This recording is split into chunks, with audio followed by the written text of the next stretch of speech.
উজানের পানিতে ভাসছে সিলেটের ৫ উপজেলা।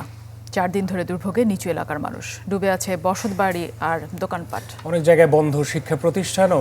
পাহাড়ি ঢলে সুনামগঞ্জ আর নেত্রকোনায়ও বেড়েছে নদ নদীর পানি।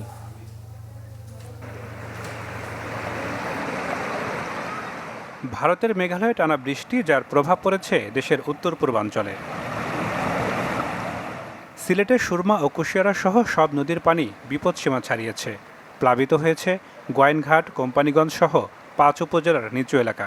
আঞ্চলিক সড়ক তলিয়ে যাওয়ায় বন্ধ জেলা সদরের সাথে স্বাভাবিক যোগাযোগ।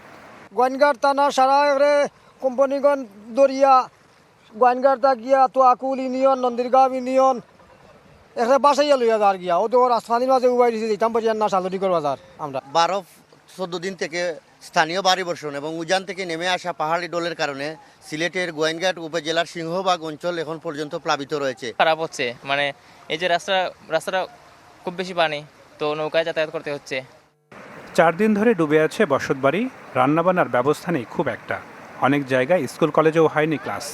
পানির আছে, বেমারও আমি, অবস্থা আমার খারাপ। না সবাই কোনো সাহায্য হয়ে গেল।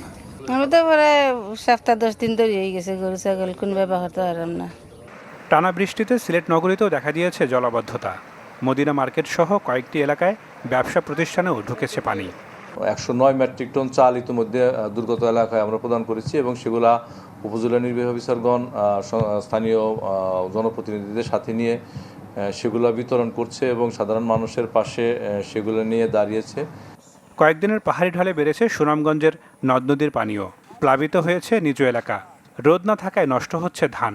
জেলায় বন্যা সতর্কতা জারি করেছে পানি উন্নয়ন বোর্ড। অতিবৃষ্টির কারণে বেড়েছে নেত্রকোনার গোমাই নদীর পানি।